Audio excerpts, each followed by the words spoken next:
The Speaker of the House, Mike Johnson, sat high above the chamber, gavel in hand, ready to shut it all down. He thought this would be another easy win-a-quick slam, a silenced voice, and back to business as usual. But across the room stood someone he hadn't counted on. Jasmine Crockett, a first-term Congresswoman from Texas. Eyes locked, documents in hand, not even blinking. She wasn't here to stay quiet. She wasn't here to play by the Speaker's rules. And what she was about to do would leave the most powerful man in the House completely speechless. The House chamber was packed. Cameras from every network were rolling, C-SPAN live. The kind of hearing that usually blends into the noise of politics. But not today. You could feel something was coming. Republicans leaned back, confident. Democrats sat stiff, bracing.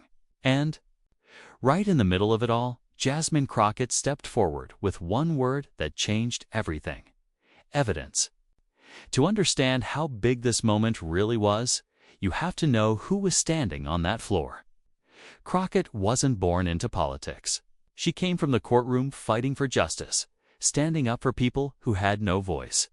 She didn't need permission to speak, and Mike Johnson. He'd made a career out of silencing people like her, especially women of color.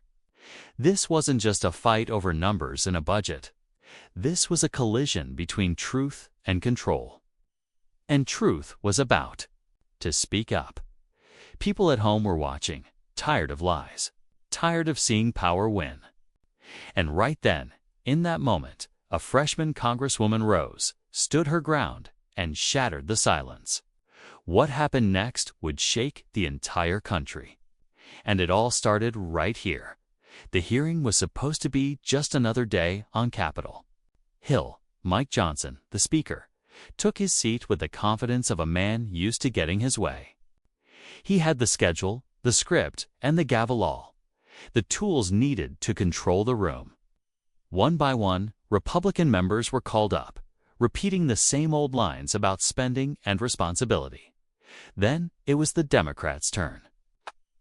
Their time was short. Every time one tried to say more than a few words, the mic cut out. The clock ticked fast when they spoke. But nobody was really watching until Jasmine Crockett stood up. She walked to the microphone slowly, heels tapping on the floor, holding a folder thick with documents. Her eyes didn't scan the room. They were locked on Johnson. "Mr. Speaker," she began, her voice strong and steady, "I have questions about this budget." It wasn't what she said. It was how she said it, like she already knew what was coming. Johnson didn't waste a second. "You're limited to 3 minutes," he snapped. "Opening statements only. General comments, nothing specific." The warning was clear. Stay in your lane. Then came the move he was known for, cutting her mic mid-sentence. He slammed the gavel once, loud enough to stop the room cold. That was supposed to be it. Shut it down. Move on. But Crockett didn't move. She didn't raise her voice either, calm as ever. She leaned slightly forward and said, "Mr. Speaker, I'm well within my rights. The rules allow me to speak during my allotted time. You may not like what I have to say, but I'm not here to make you comfortable." The room shifted. A few heads turned. The C-SPAN camera zoomed in. You could feel the room holding its breath. From the Republican side came chuckles and a few sarcastic, "Oh really?" remarks. Some rolled their eyes. Across the aisle, Democratic members leaned in. Whispers grew louder. Up in the gallery, people started sitting forward in their seats. Social media clips started rolling. Something was happening. Crockett didn't back down. She flipped open her folder and held up a sheet of paper.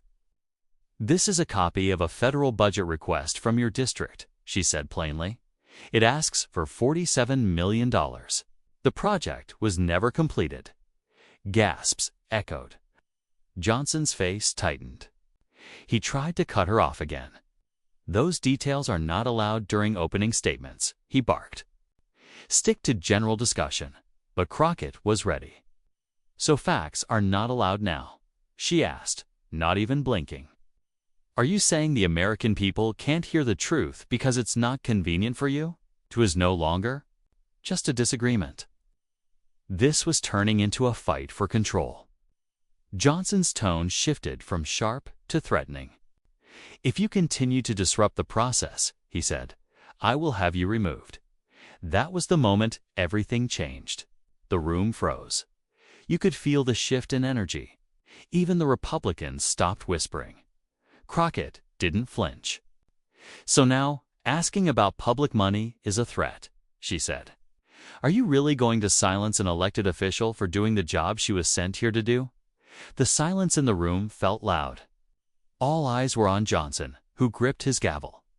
Like it was a weapon, in the gallery, someone started clapping. Just once, then more. The cameras caught it all. On Twitter, the clip hit 1,000 retweets in under a minute. The crowd wasn't just watching, they were reacting. People were choosing sides, and Crockett wasn't done.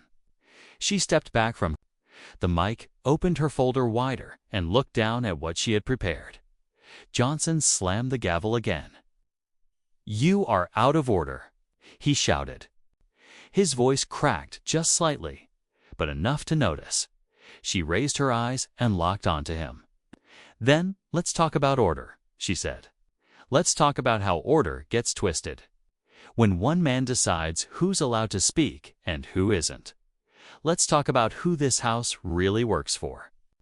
You could see it in Johnson's face. This wasn't the outcome he expected. He thought she'd fold. Thought she'd take the 3 minutes and sit back down. But now she was controlling the room, and all he could do was sit and watch it happen. The stage was set. The power struggle was no longer quiet. Crockett had forced it into the open, and what came next wouldn't just shake the hearing, would shake the country. Jasmine Crockett didn't raise her voice. She didn't need to. Her calm was sharper than any shout in that chamber. She held the paper steady in her hands, her voice clear as glass as she read it aloud. This is a $47 million budget request, she said, submitted from Speaker Johnson's own district. The money was meant for a jobs program, one that never happened. Eyes turned, backs straightened. The room shifted, and here, she continued, lifting another page, are the names of the donors who got paid anyway. She named them, one after another, campaign donors. Friends of Johnson, people who made thousands while nothing was built and no jobs were created. Johnson's face twitched. He looked like he wanted to speak, but couldn't decide what to say. His hand gripped the gavel harder, knuckles white. Crockett paused just long enough for the silence to cut deep. Then the shouting started.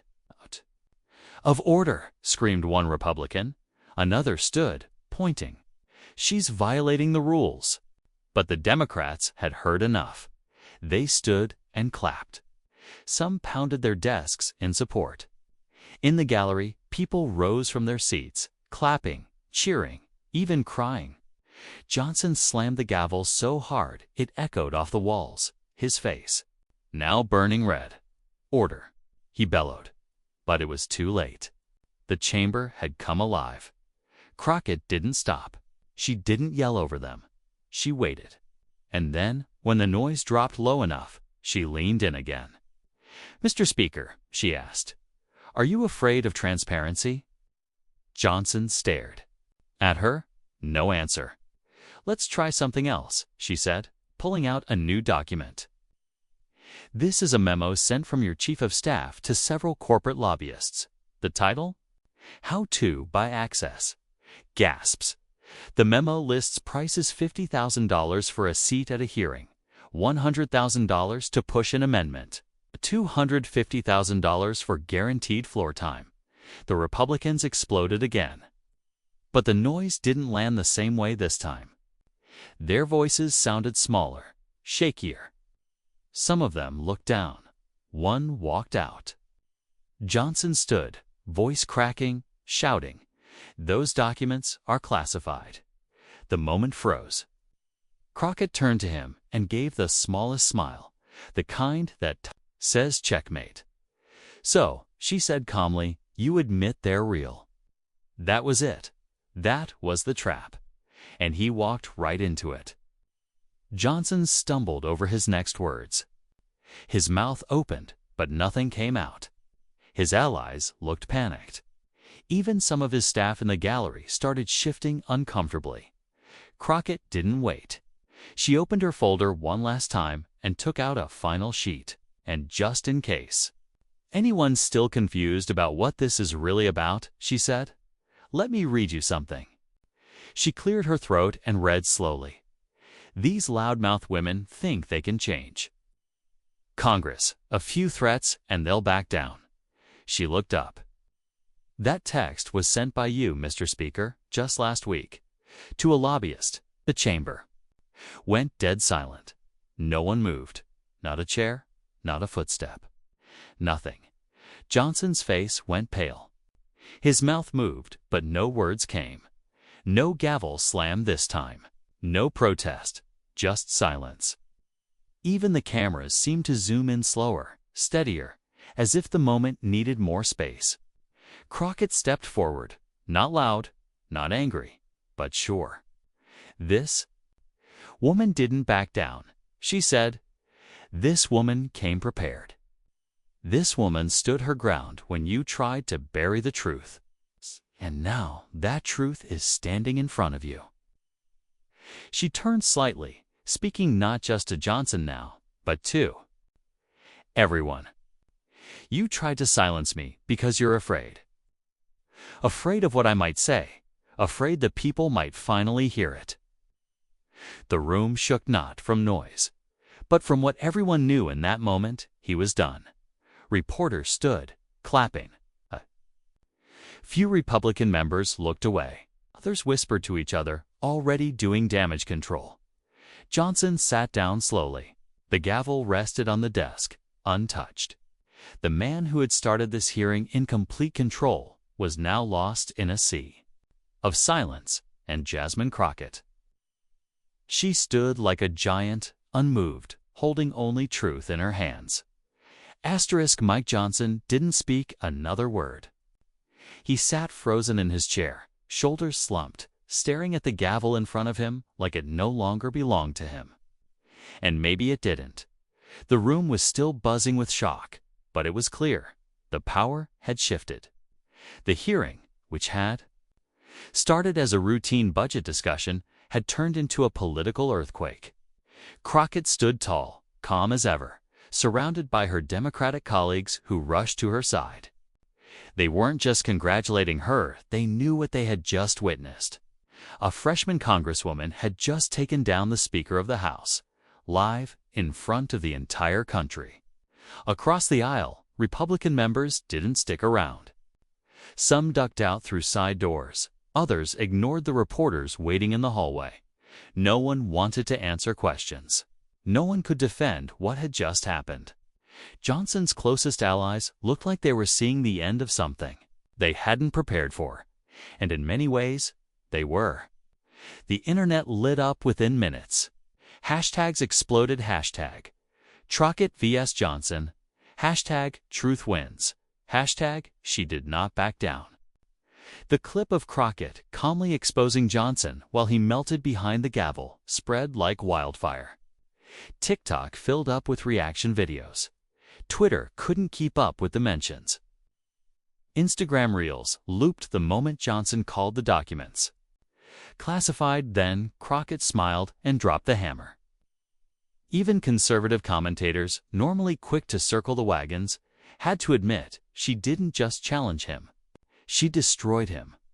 Back in Washington, the consequences started rolling in. The House Ethics Committee announced it was opening an immediate investigation. The FBI confirmed they were reviewing the documents Crockett presented on the House floor. Donors connected to the scandal began pulling back. Johnson's team went silent. His approval ratings nosedived in overnight polling. For someone who once ruled with an iron grip, the fall was fast and brutal. Meanwhile, Crockett was everywhere. National interviews, trending clips. Fundraising pages flooded with donations from across the country. Voters who'd never heard her name before now called her the future. Alexandria Ocasio-Cortez tweeted, "This is what real leadership looks like." Progressive groups began calling her the new voice of accountability in Congress. Even moderates, even some independents started to take notice. Not because she screamed, not because she caused chaos, but because she told the truth out loud. And with proof, this story wasn't just about Jasmine Crockett and Mike Johnson. This was bigger. It was about every powerful figure who thinks they're safe behind a title. Every backroom deal, every silencing of a voice that dared to question. Johnson thought he could do what he'd always done: shut the door, slam the gavel, end the conversation. But this time, someone held the door open and let the truth walk in. Crockett didn't just speak for herself. She spoke for people who've been ignored, dismissed, and pushed aside. She proved that one person with a folder full of facts and the guts to speak up could still shift the whole system. No special title, no powerful lobby, just courage. That moment didn't just change her career. It reminded everyone what democracy is supposed to look like. Because sometimes it only takes one voice, one folder, one moment of courage. And everything changes. Congress didn't fall that day, but something did. The silence, the fear, the feeling that the truth couldn't win in a place like that. Jasmine Crockett flipped the script. And whether you loved or hated politics, you knew something real had just happened. Democracy doesn't die in darkness, not when someone like Jasmine Crockett walks in and turns on the lights.